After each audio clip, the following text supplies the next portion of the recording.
Well, I hope you all had a good lunch. I know time was a wee bit short, but nevertheless, um, we've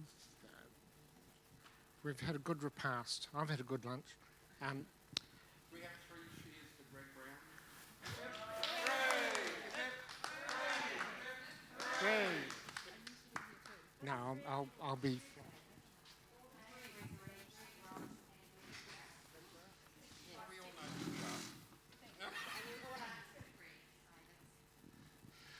Right, this part of our program is a panel discussion, and it's an opportunity if there's ever been a question about Messy Church that's always puzzled you or that's nagged at you and you haven't been able to find a satisfactory answer, this is your chance to put your query to this group of panel of experts. And most of you have already been introduced to them. I'd also like to just welcome Mark to the group. He was otherwise engaged in a wedding, so it's good to have you here with us, Mark. And I just want to acknowledge also the expertise of those of you who are not in the panel. Some of you will have, if not experience of Messy Church, of ministry generally, and we respect that hugely. But running Messy Church is a challenge, and there are certain challenges about it. And this is an opportunity to just air some of those so that you can have an opportunity to discuss them and have this group of experts to respond to your queries or questions or challenges. So who's going to go first? Who's got a curly question to put to the panel?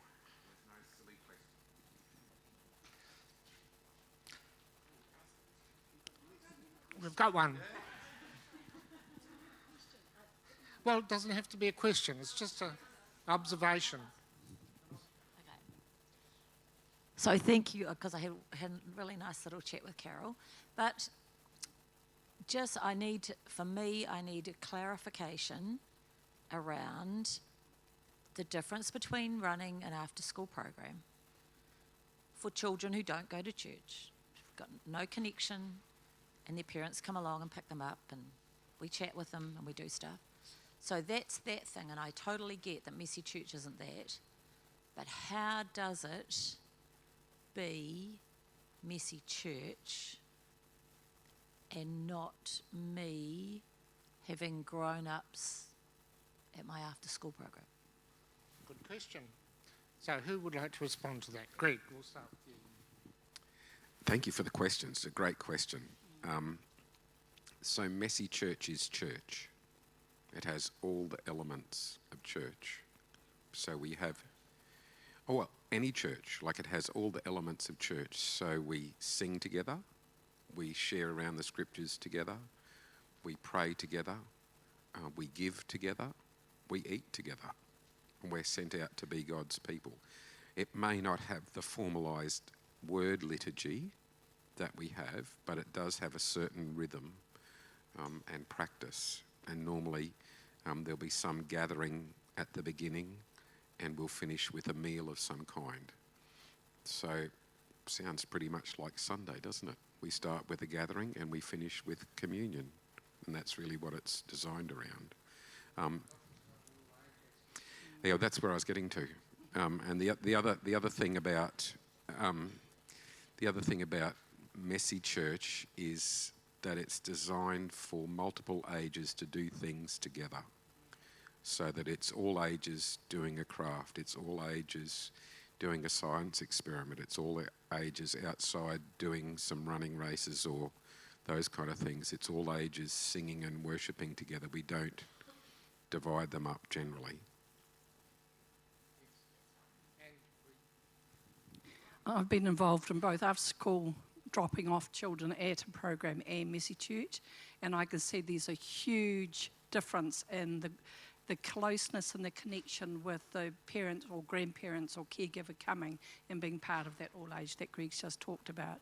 And often the parents or grandparents have said, my grandchildren don't go to church and have had no church background. I think that Easter message you gave was actually a bit above them.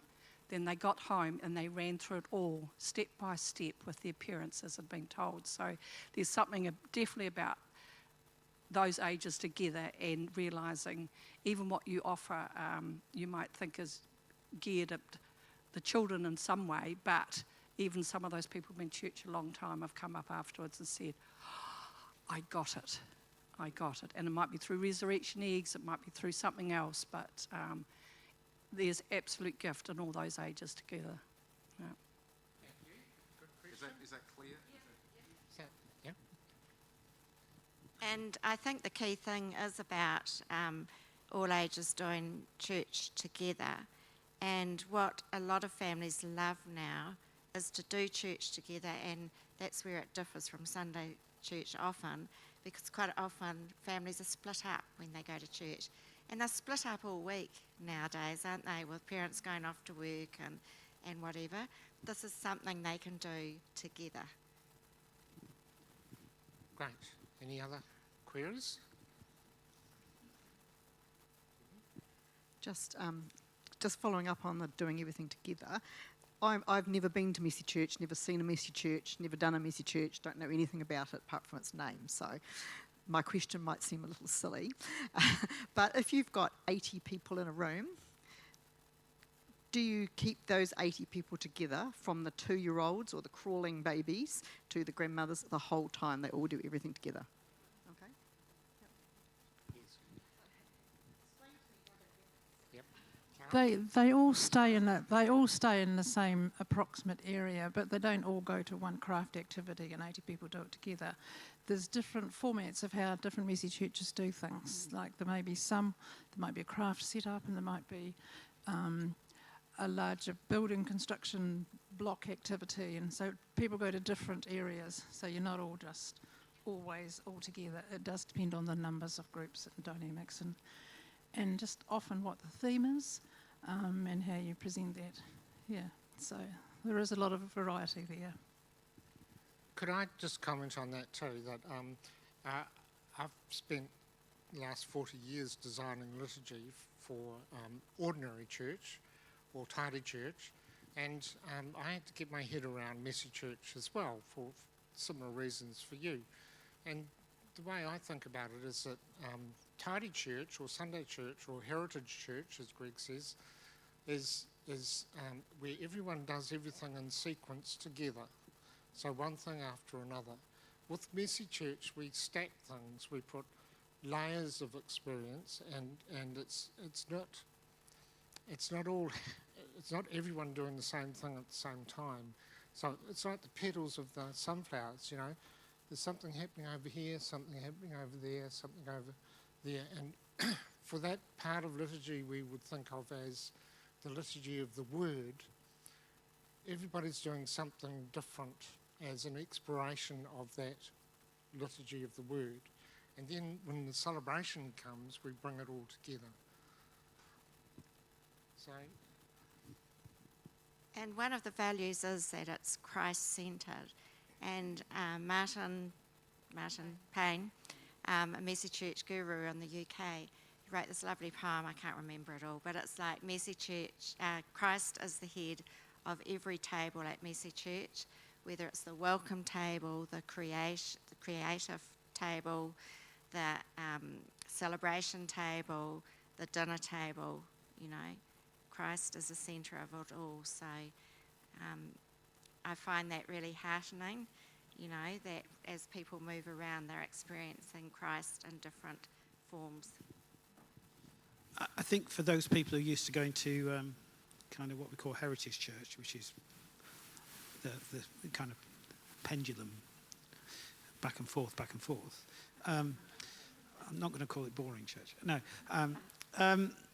There may be a bit of a transition to make, because, you know, in my church, you know, we used to worship together for about 20 minutes, half an hour, and then the kids went off to their groups and the adults did the serious stuff. And so, you know, we're breaking that model to say, actually, this is about parents and children, carers and children learning together. And you might need to, you know, educate your parents and grandparents into this as a good way to learn. Because a lot of them haven't learned that way before. They haven't learned through activity, they've learned through sitting there and being told. This is a different kind of style of learning. So there's a transition, there's a journey to be gone on. Actually, I got a bit frustrated over my 25 years of ministry. The parent, I think it's up to parents to nurture their children's spirituality. And I see parents coming to church week in, week out and sending their kids to Sunday school for other people to do it. So I think Messy Church actually models something that's really healthy for spiritual development. For those people who come into Messy Church from the outside, they haven't got any really expectations. Well, they might have, because they might have some vague memory of church in the past, but less and less. They don't have any expectations. They're a blank sheet often. And so you've got a chance to model something fresh, and actually maybe they'll lead the rest of the church into it. No, and what we did, no, they're not, and they shouldn't. They shouldn't. We ran our Messy Church on a Wednesday afternoon after school, and very few of that heritage congregation came. What we eventually did, we did, every 2 months we did what we call Messy Sundays. And that wasn't for these new families to come to church on a Sunday, because that wasn't our expectation. This was their church once a month. It was just for the people who didn't come to Messy Church in our community to understand a bit more what Messy Church was about. And so that worked for some, and for others it didn't. But that was an attempt to educate people.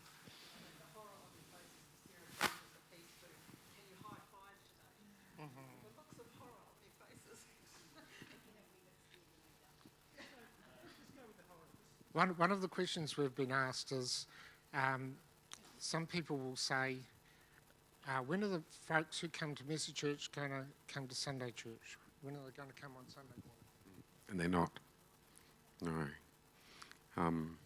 And I think Messy Church gives honour back to some of those ancient things where it's the elders who teach the children. Like 2021, I got trapped driving around Australia during COVID, and one of my great discoveries was going to Uluru, known as Ayers Rock, and then going to the heritage centre there, the First Peoples Heritage, and learning that it was the grandparents who took charge of the children from when they were 11 or 12, and it was them who schooled them in all the heritage and taught them the songs and taught them the values and taught them what it was like to be, a young woman or a young man. And I kind of went, I think I've heard that somewhere else in another book that says, repeat them when you get up in the morning, repeat them at the end of the day, teach them to your children and your children's children, that you may live long and dwell in the land. And I'm thinking, I think Messy Church is that kind of a gift.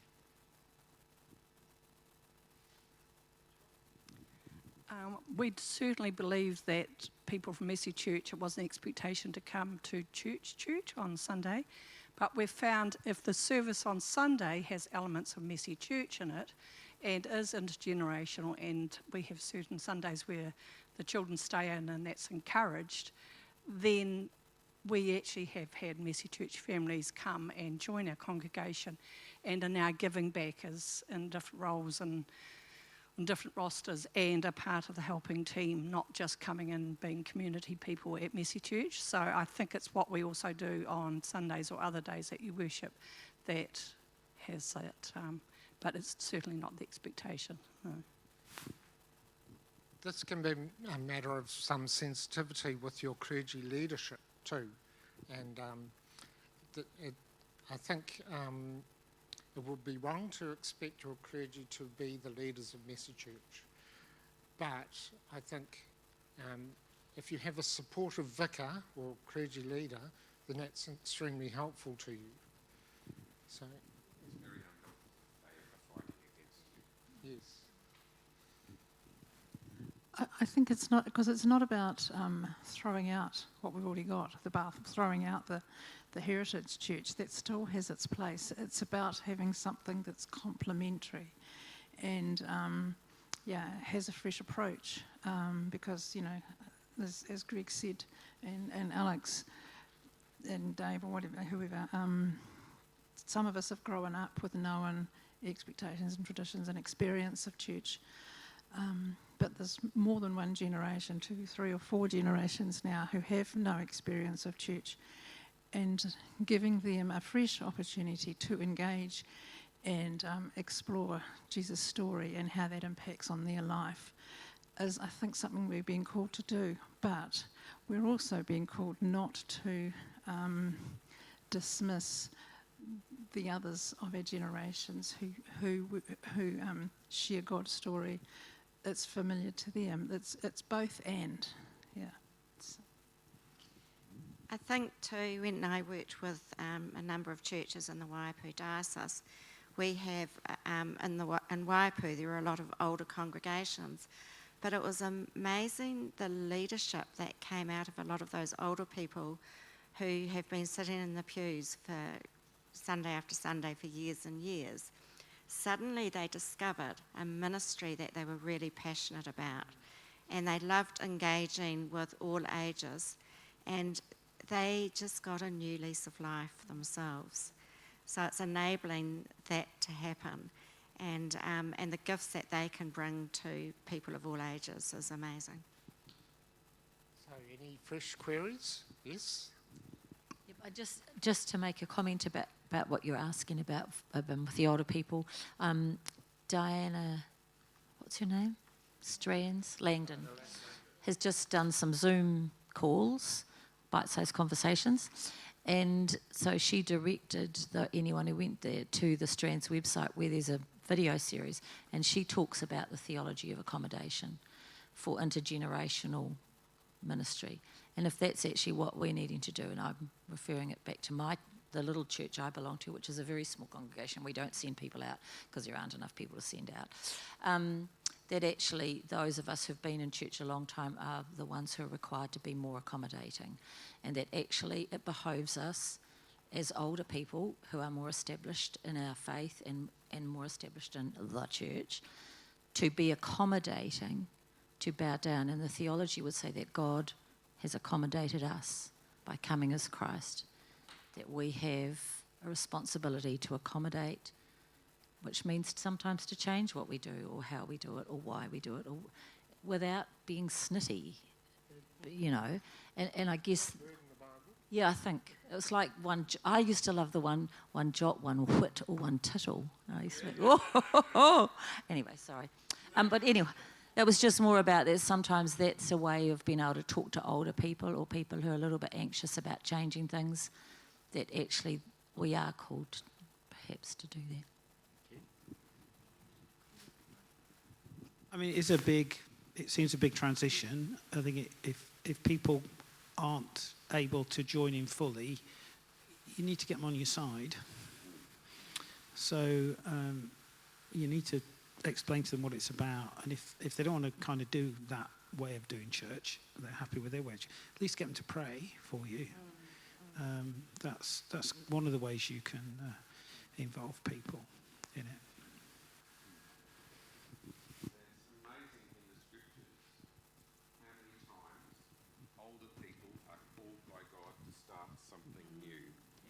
To let go of the old and start something new. So it's not just, young girls who give birth to God's life. It's older people too, who are called to give up much and then discover that on the journey God is there also.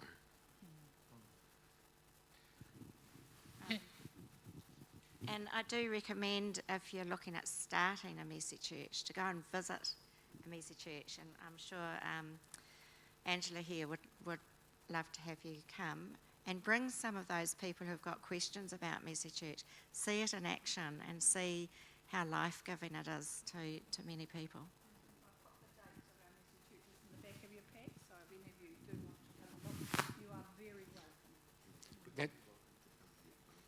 That's probably the best way of learning about Messy Church, is to experience it. Alison. It's on the same theme. I'm a moderately latecomer to Messy Church, and I have to say, I just find it absolutely wonderful. All right, I've got involved with Angela and the team, and I just find it such an enormous blessing. And I I'm really fortunate. My daughter is a Christian, and she's been worshipping here at St Barnabas for quite a number of years now. And I even came from the North Island to do Messy Church a couple of times because I was so wanted to know more about it. So once I was living here, into it, boots and all. Thank you, Alison. Any other comments or questions, queries, observations?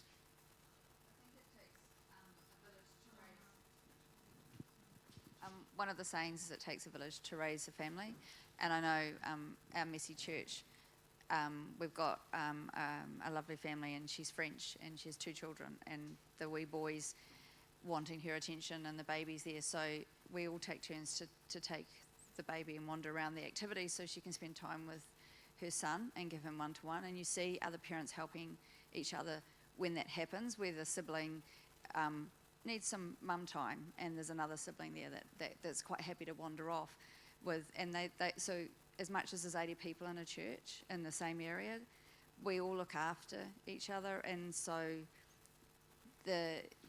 don't worry if there's a baby crying, someone will pick them up and within the realms of safety, obviously, but we all take, and that's where some of the older generation just, I don't have grandchildren yet, my children are too young, but I'll cuddle a baby till the cows come home. So we all take turns, offering that love and support, or take the toddler when she's got to feed the baby and take them to the activity. So I think that's one of those family, a village raises a family, and that's what you get with that Messy Church, intergenerational. Pass that along to Carol.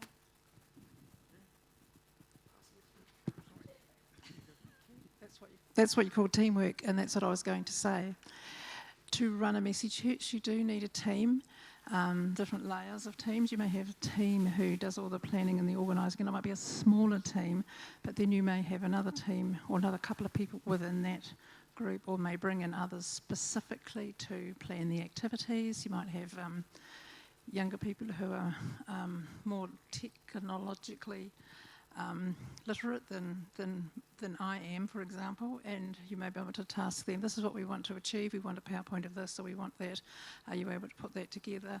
Or you might have an older person who's a bit reluctant to come, but actually you often always need someone to set up or to pack down, or someone to just come and do the dishes, or someone to help serve a meal or provide a meal, and not necessarily be there, but to provide a meal. And over time, as those relationships develop, and maybe they do happen to poke their head around the corner, you'll be surprised how many scientists you might get out of the kitchen. Because those people have had a career in one thing or another, and they just are aching to find that place. And once they see what happens at Messy Church, there's so much more they can bring. Good point. So, thank you. And further question? I don't really have a question, but I just had a thought. What is one of the best times or examples that you can give us where you have had to step outside of your comfort zone in an activity or something to do with Messy Church? Oh, that's a curly one. Angela? Science activities. I loved it at school, but to do it in a church setting, even Messy Church, was probably, and it is, I've only done very, very simple ones, but I need a white coat. That has been on my list for ages. You can get them in Bunbury? Oh, thank you, thank you. I'm sure you can here. I've thought of the university. But there's something about just saying, we're now going to do a science experiment, and all of a sudden those faces, young and old, are just alive. And that wonder question is the one that I've just captured as and encouraging my helpers on whatever activity, so to go into those conversations. But yeah, that's my challenge. 2 occasions, and they're both involved baptism, where several years ago, one of the young girls, she was turning 10, and her mum went to the Churches of Christ around the corner from us, but Katie didn't go. She came to Messy Church every week, and it was coming up to her 10th birthday, and she said, I want to be baptised on my 10th birthday. and I'll have my party, all the people who come to my party here. And I kind of went, ooh. I said, I need to go and talk to your mum. And I said, Katie wants to be baptised here. And she went, oh, that's cool. I said, do I need to go and talk to your minister? She said, that might be good. But Katie came along and she came dressed in black. And I said to her, what's this about? She said, this is the before, and then after I'm baptised, I'm going to get dressed in white. Wow. Totally. And at the same time, one of the young mums who was there, who was in a relationship with a guy who was Muslim, was saying, oh, I want to be baptised too, because I'd said to her, what's your family religion? And she said, communism. And I went, oh.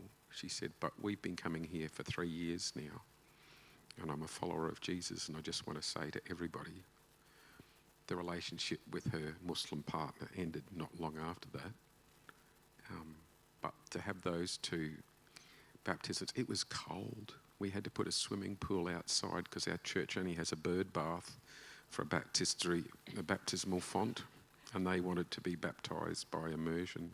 So we had to fill up this enormous pool with hot water, and we had 110 people there for Katie's birthday to celebrate that. You know, and for a 10-year-old kid to say, no, I want to have my birthday here.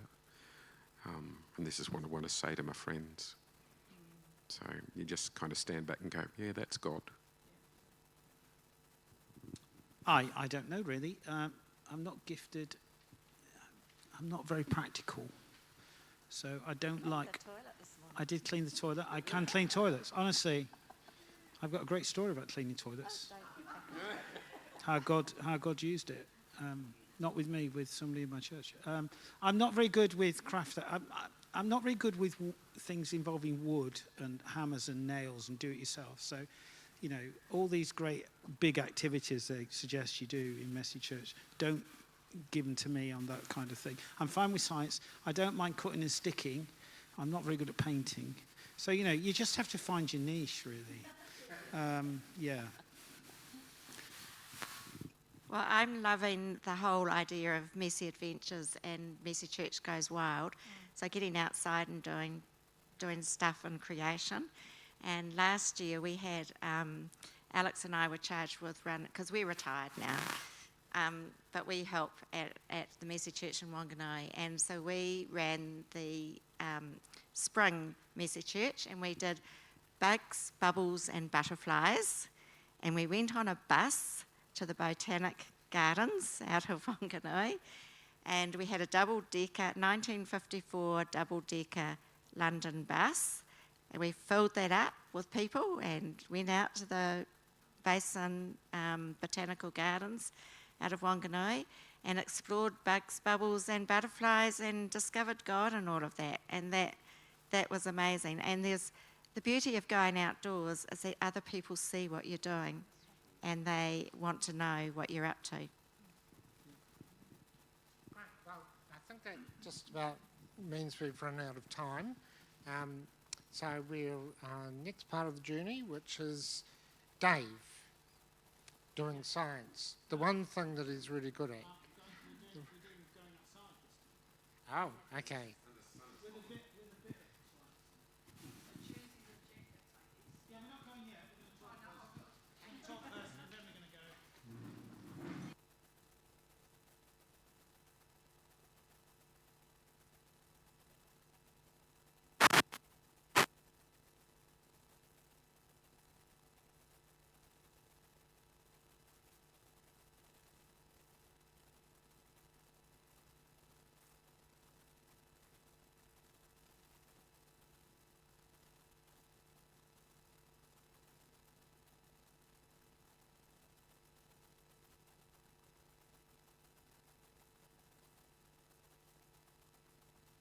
Hang on.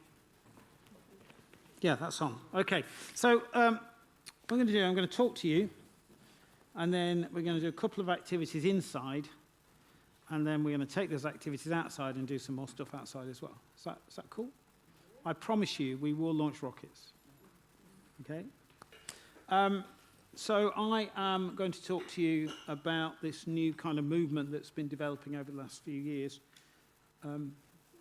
Is it working? It's called Messy Church Goes Wild, and the new resources, Messy Adventures. There are 12 sessions to take your messy churches outside to explore creation, to encounter God within creation. And I've been involved in helping to edit that material. I was their science advisor. Would you believe it? I got interested in science because of pictures like this. This was a picture taken in 1968 on Christmas Eve by the Apollo 8 astronauts, the first Americans to get to the moon. And you can actually listen to their conversation in the space capsule because it's on the NASA archive website and probably on YouTube. And they're scrabbling around to find a colour camera. Now, for those of you younger in the room, I need to explain. Do you know what a colour camera is? Yes. Yes?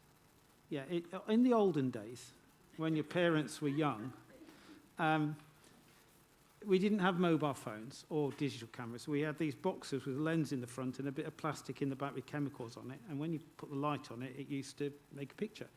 And then we used to take the thing out of the back of the camera, send it off to a laboratory for it to be processed, and then about a week later we got the photographs back on paper. They had black and white cameras, they had colour cameras, and they'd lost their colour camera. And so they saw this, they found it, they took this through their little window, and they brought it back to Earth. It was developed, it became known as Earthrise, because they saw something nobody else had ever seen before. They saw the Earth rising above the moon's horizon, not the moon rising above the Earth's horizon. And it was the first time we kind of got a glimpse of the Earth from a distance. And it's strikingly beautiful, but it says something about its fragility too, and its isolation. Now, one of the ways you can navigate your way around the entire world is something called What 3 Words. Do you know about What 3 Words? Anybody? Yeah, some people do. So What 3 Words, somebody very clever, divided the entire globe into 3 metre squares and then allocated at random 3 words to every 3 metre squares. And if you have the app and you know those 3 words, it will kind of locate you and navigate you to that point, you see. So I've been going around New Zealand checking out the What 3 Words for where we are. So I checked St. Barnabas' Anglican Church. There are lots of 3 metre squares, but this is a 3 metre square about here in the middle of the room. And the What 3 Words are events, scans, and unions. Now, sometimes I find these have relevance to the location you're talking about. So an event, hey, we're at an event. Scans, not sure what that's got to do with church. Any ideas? No. And use your creative imaginations. I couldn't. Pardon? Scanning something you can learn about it. Good, thank you. And unions. Pardon? We're gathering together. Church is about unions, isn't it? Yeah. So, I thought we'd play a game. I like games, especially when I don't have to do the work. So, I want you to look at this picture. Imagine we're going to make a What 3 Words for the entire universe. And we have to give 3 words to the planet Earth so the aliens can find us. Or the astronauts can find their way back home. Look at this picture. Earth hanging over the moon. And try and come up with 3 words to describe what you're seeing. Or how it makes you feel. Or how you want to respond to it. 3 words. Have a chat with your neighbour or around your table. Come up with 3 words. Be creative. I challenge you to do that.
Okay.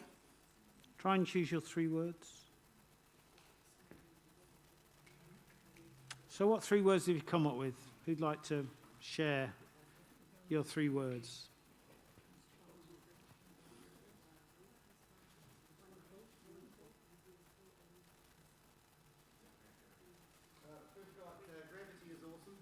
Gravity is awesome. Thank you. Gravity is awesome. Okay, what have you got? Sorry? Life-giving. That's 1 word. Beautiful. And wonderful or wow. Wow, oh yeah, okay. Life-giving, beautiful, wonderful, or wow. Okay, we'll allow that. Okay, what's your 3 words? Vulnerable, beauty, inspiring. Vulnerable, beauty, inspiring. Any others 3 words? You've got 3 words? Contrast, mystery, and distance. Contrast, mystery, and distance, because it seems a long way away. Okay, they're really good words. And sometimes I find you get some people, especially children when I do this exercise with them, they'll give me words like black, blue, white, because some children are very factual in the way they process things. And then other children, and actually some adults will do that as well, and other groups, other children, other adults will come up with the kind of words you've all been coming up with, which are more feeling kind of words and wondering words. And maybe you need both factual and the wondering words to explore this picture. I've become interested over the last few years, partially because I've become interested in how you use visual imagery to help people to encounter God. And particularly, I've become interested in how you use scientific imagery to help people encounter God, like pictures like this. And that's partially because my journey of faith involved encountering God through this kind of image back in 40 years ago now. And so over the last year, I've made some films. They're films called God Saw That It Was Good. Because that's what God said at the start of the Bible. At the end of this Genesis story, when God finished it said God rested. He said he looked at what he's made. And often people say to me, if I ask them, it says, God said it was very good. The Bible doesn't say that.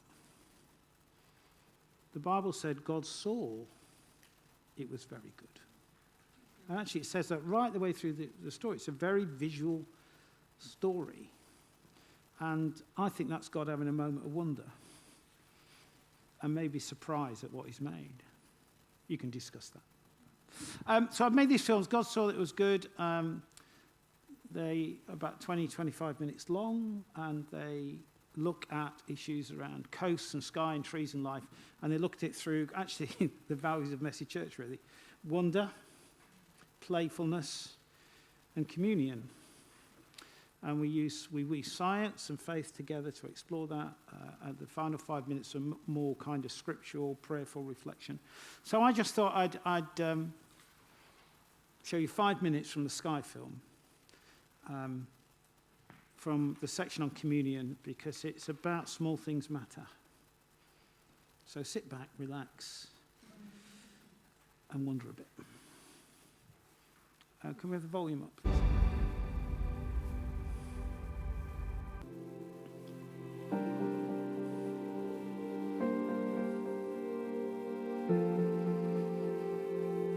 I was once on a small boat sailing down the Amazon River. I tell you, it was a lot warmer than it was today. On the muddy bank, we could see the butterflies resting, red and green, vibrant blue, bright yellow. And as I looked at them, it reminded me of a saying that describes the playfulness of the sky.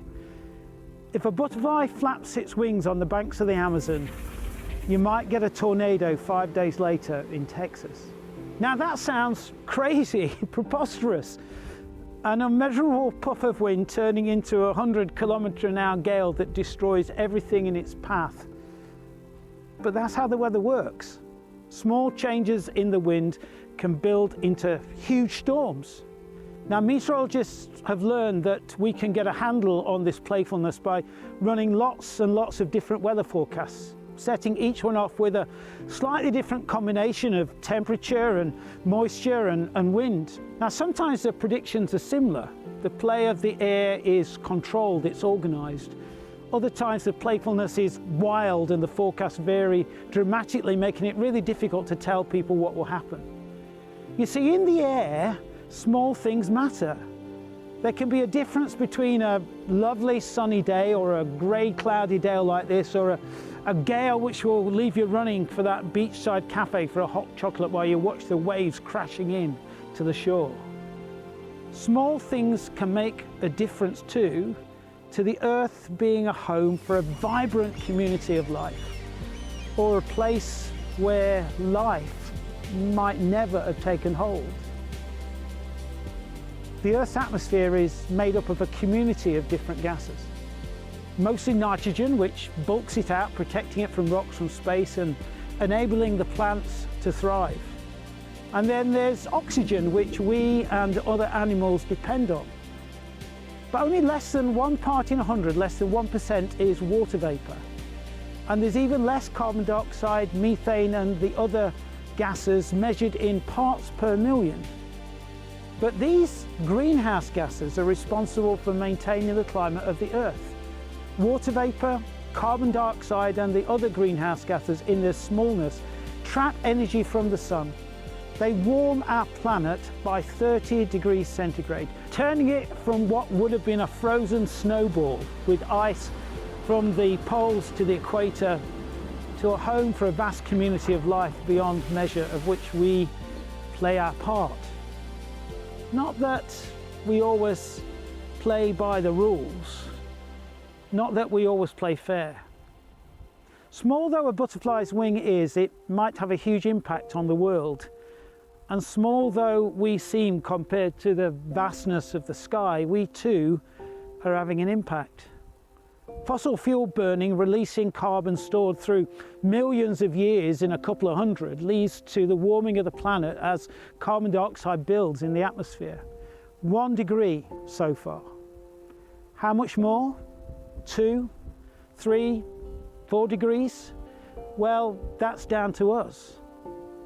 And as it warms, the playfulness of the weather gets wilder, affecting those who are responsible for adding most of the additional greenhouse gases to our air, but more still those who in their smallness have contributed little, yet who know the impact of the rough play of the weather on already fragile lives. And not only people, but the lives of the whole community of creation which we share this amazing, wondrous and playful and yet fragile world with. So, look up at the vastness of it all, vastness that can make us feel so small, but with the creative potential to understand the play of the air, a game we can perceive the rules of, a game in which we play our part, changing the climate now and for future generations of people and all of life around the world.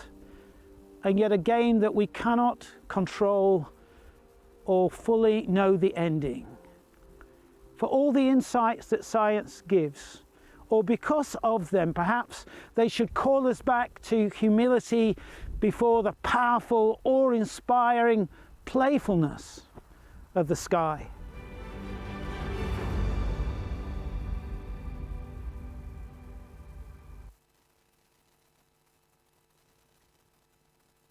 Website, you can download them. There's subtitled versions to download as well, and small group resources. It's on the resources sheet. Imagine you've got a ball pit. A ball pit.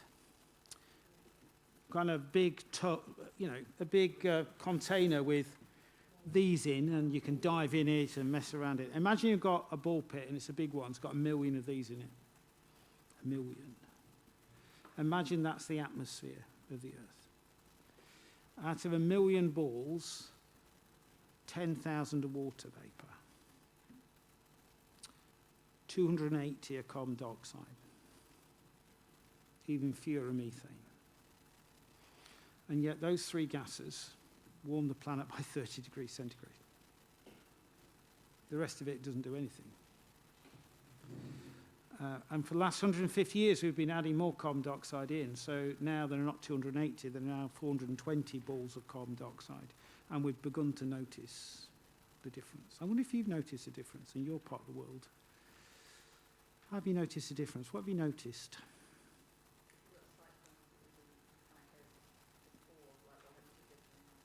Yeah.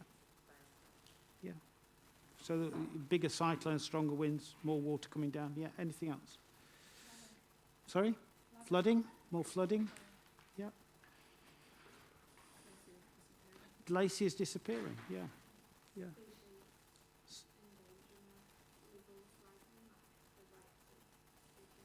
Yep. The amount of species becoming extinct now is way higher than it should be naturally. Yeah. Yes. Greg. In Western Australia, we're drying rapidly. Yeah. We haven't had any rain between September and the weekend I left. Yeah. It's a long time. It's nearly 6 months. It's more than 6 months.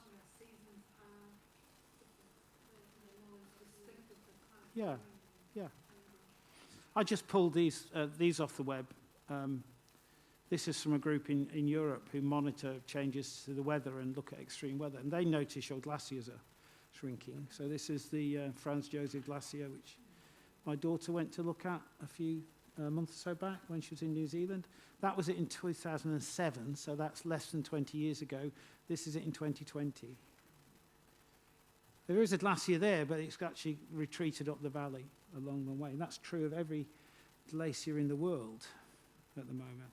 And then I know you've had flooding and extreme cyclones, and we had some people in Wellington from the Samoan community, and we have known for a long time that their islands are getting more inundated in high tides because sea level's risen by only about 20 centimetres over the last century, and when that water comes in, it doesn't come in and leave. It dumps lots of salt on the fields, and the fields become unproductive. If you want to know more about this, what's happening in New Zealand, this is a great book. That, there you go, it's there, look. Yeah, it's in the library. It's interviews with 30 women who are involved in creation care in New Zealand from the Western Society, the Maori Society, the Pacific Islanders Society. And it's a really interesting and at times sad read. But I'd recommend it to you if you want to find out more. This is a quick way to get an idea of what's happening to climate. These are called climate stripes. So every stripe on that is a year, and every year is colour-coded according to the temperature of the Earth between 1850 and the present day. But Greg has got a much more interesting way to demonstrate this, because just to make people more aware that the climate is changing, you can knit scarves. So here we go. So this is exactly the same, but it's now being beautifully modelled by Greg Ross, a scarf which totally complements his classic shirt. Not. Yeah, and the patent for this is freely available on the web. We had about 100 of these made in our congregation for people to go and give to politicians. I knew you were going to say that. Great. Last year, the Earth was 1.48 degrees warmer than it had been in 1850. And the thing I used to do with the climate model is we can try and predict what will happen into the future. So if we just carry on putting more carbon dioxide into the atmosphere, by 2100, the Earth will be 45 degrees warmer. Wow. And you get occasional weather extremes now. Those occasional extremes will be the norm. So we had a 40-degree day. In July, we had one of them. 5-degree warmer world, that would be July for us, pretty much every day. It's not easy to do anything in 40 degrees. If we rapidly get rid of carbon dioxide and stop putting it into the atmosphere and transition to non-fossil fuel source of energy, we might be able to keep it to 1.5. But if I'm brutally honest with you, that ship has sailed. The governments have been trying to come to an agreement to how we transition away from fossil fuels, and the commitments they've made so far, it looks like we'll end up with 2.5 to 3 degrees by the end of the century. It could get better than that. Now, some of the children in the messy churches and your Sunday schools and things like that, let's say they're 10 now, in 2100 they'll be 85. So they'll see this coming. And one thing we've noticed is that in the younger generations, who are incredibly anxious anyway, climate anxiety is a real thing. People have done research over it, and it's occurring in every part of the world, not only in Western societies, but in Africa and things like that. It changes, though. In Western society, it tends to be anxiety about the future. In societies which are developing and more reliant on agriculture year to year, it's anxiety about now, because they experience climate change. So this is one of the reasons I think engaging our messy churches with creation and natural world is a good thing. Because one of the ways you bring hope to people, I think, in the face of this massive problem, is in small things and engaging people with the wonder of creation. So Messy Adventures and Messy Church Code Wild came about because, for several reasons. One was our experience, one was Jane Ledbetter, one of the former leaders in the UK, noticed we use a lot of plastic in Messy Church. And that's an issue. So we've been on a journey in the UK to stop using a lot of plastic stuff. It's very difficult with science, by the way. Plastic bottles are really helpful. But then COVID, we, in the UK, there were months on end when all we were allowed to do was to go out for an hour a day for a walk with your own household or on your own. You could meet a friend every now and again if you stood about 3 meters apart and didn't make it look like it wasn't a deliberate meeting. And although we're trying to forget about COVID, I think a lot of us rediscovered nature and the wonder of nature. And I think we've grown in our understanding that experience nature is good for our well-being and good for our healthiness. And then I noticed, one of the reasons I made the films was I noticed when David Attenborough appears on television, one of his new documentaries, I'm not saying I'm a David Attenborough, I'm not, but the viewing figures go up by millions, People like looking at nature and like understanding the natural world. So there's a connection there. And then children and young people are interested in this. So these children here are from where I used to lead the Baptist church in Croxley Green. And most of those children came to our messy churches, messy church with the families. But this is not a messy church event. This is Earth Day 2021. A litter pick in our community organised by a group called Green Croxley, which was run by the schools to encourage the community to become more environmentally aware, that some of us in the churches thought we'd get involved in. And we had 300 adults and children, so it was really a messy kind of church thing. 300 adults and children for an hour and a half after school around the village picking up litter. Supported by the local council, who gave us the picking of things up in the plastic sacks. They loved it. They're interested, they're concerned. They want to care for creation. And that will be true of some of the children and families who come to your messy church. So we've got, and there's good reasons. There's good reasons for doing this as Christians. Because God cares for creation. The Lord God planted a garden, it says in the Bible. It's more of a forest because it only mentions trees. Trees which are good for food and pleasing to the eye. That's wonder for you. So that, that's part of God's gift to us. And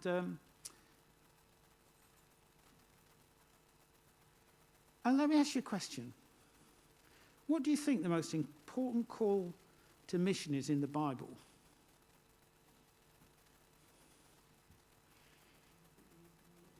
Sorry? Yeah. Care of creation. There you go. Put Adam in the garden to work and care for it. Now, I have to confess I'm no gardener. My wife is. I cut the grass, but I love getting outside, walking mainly. But I often ask that question. I asked that question in Cromwell, and I got the answer I wanted, which was Matthew 28, go into all the world, make disciples. And it's a really important thing, and it shapes my Baptist church's theology of mission. But actually there's an ancient and older call to mission, which is caring for creation. And I think we've forgotten it, and we need to rediscover it as church. And Messy Church, I think, has a chance actually to seed that in our younger generations who will become the future generations of the church. So we produced this new material to encourage people to go outside, to listen to creation's praise. We sing a new song at church. It recognizes creation, praises God, and then says, what a shame that creation doesn't have the words like us to sing God's praise. But that's our privilege. I just crack up when we sing this song. I just crack up. I can't sing it. I just think it's absolutely ridiculous. Why would creation need words? You know, and it's a growing appreciation of love and God's gift to the natural world, and we return to this first call. So that's why we've done it, and this ties in perfectly with Message Church values. It ties in with celebration. The Psalm 19, the heavens declare the glory of God. They use no words. Sometimes in Message Church we use no words to worship because it's just making stuff or doing stuff, playing. Yet their voice goes out to all the earth. And then hospitality, Jesus said, see how the lilies of the field grow. Will God not clothe you more? We can learn about God's hospitality by looking at creation. And then my favourite bit of the Bible at the moment is, and it links to creativity, is Job. Now, this is a good story for an anxious age because Job was a very anxious man. And he had lots of complaints about God. But you ever notice, if you've read the book of Job, God never answers his complaints? Do you ever notice that? Never gives him an answer. All he does is take him on the first nature documentary. Because at the end of Job, he says, now, Job, look at the sky, look at the animals, look at the plants, look at the sea, look at the ocean. And at the end of it all, Job says, I've heard of you, but now I've seen you. I've heard of you, but now I've seen you. Something of the visual kind of made Job respond in a more positive way to God. So we've produced this book with, it's gone too far, 12 kind of different themed sessions, which are mix and match. You don't have to do them all. Got things you can do in one place, or you can go for a walk with your group and do things on the move. It's got individual activities as well. There's a bit of science in there too, but they're all based on wilderness and plants and birds and people, weather, the kind of things Jesus talked about, because he didn't teach like we teach. He taught more like we do in Messy Church. He told stories. There you go. Carol is modelling book at back. We've got some fantastic models this afternoon, Greg and Carol. And, the weather. I mean, Jesus was the first weatherman. You know where the wind's coming from, but you don't know where it's going to. That's like the Spirit, and that's exactly the kind of pressure meteorologists have every day. So all this ties in with that, Jesus' teaching and Jesus' way of trying to engage people with God. And we did put some scientists in. We got scientists to help us write some of the activities, and we got them to record a short 5-minute video. Petra's an expert on birds. Hannah works in conservation in the east of England. Graham is a biology teacher. He loves wood and trees. And Anne works for the Diocese of Leicester, and her job is to set up a network of new churches outside called Forest Church. Or actually, it could be Messy Church outside these days as well. So she's working there to do that. And they they tell you why they're very passionate about engaging people with creation. So this is the website to get it off. The good thing about this book is, I know it's quite difficult sometimes to get Messy Church books over here. You can download the PDF of this. So all the 12 sessions are downloadable off the BRF website. They're better if you download them because the pictures are in colour.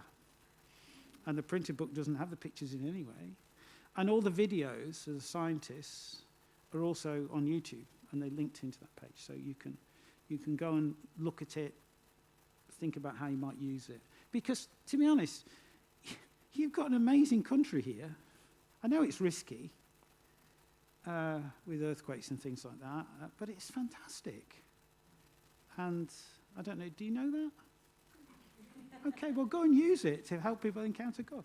Right, so I think we're going to go outside for half an hour or so. But is that all right, Claire? Are we on time? Great. But I think what I'd like you to do first, I'd like you to make a rocket. Okay? You've got to make a rocket. And they're prayer rockets. So what I want you to do is make a rocket, and I'll show you how to make a rocket. I'll demonstrate how to make a rocket. Have you got a piece of paper? On the tables. Right, there's paper on your tables, and this is how you make a rocket. You take a template and a piece of paper, and it's very simple. You just wrap the piece of paper around the rocket. Now, the secret is don't wrap it too tight. Wrap it almost so that that can slide out loosely. And then take it off, stick it together with a piece of sellotape down the side. Then you bend over the top and seal one end with a bit of sellotape. That is your rocket. And it's a prayer rocket. So I'd like to write a prayer in it for the earth. So you can write a thank you prayer for creation, or you can say, it can be a sorry prayer over what's happening, or it could be a prayer saying, help me to care for creation. And we will launch these later on outside. Okay? And the second thing to do is you should have on your tables, can I just have you attention a minute? You should have on your tables one of these. Oh, these are nice. This is nice. This is the nicest printed paper we've had. It's parchment paper and oh, it feels lovely. You've all, I know. You should have all one of these in your packs, and I'm going to give you a little piece of plastic, and all you do is you stick it with sellotape on this side over one of the holes, then you put glue, and you fold it over to make a card with a window in it, with a piece of plastic in it. Okay, that's what you do. So rockets, and these are rainbow makers, and I'll come round and give you the secret ingredient. You going to make one as well? Do you want to make one? Okay.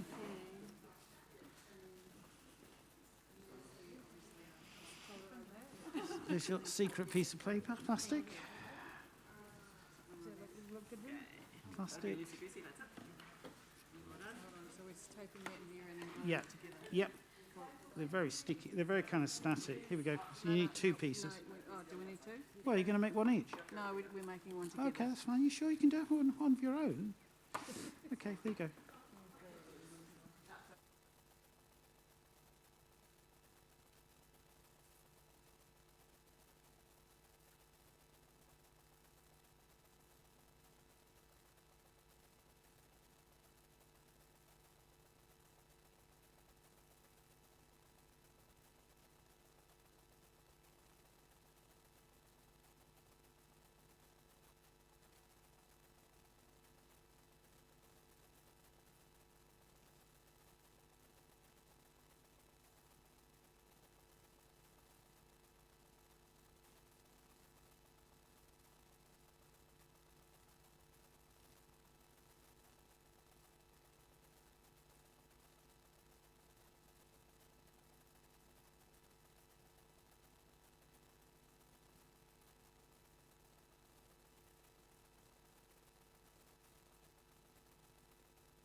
When are we finishing this session?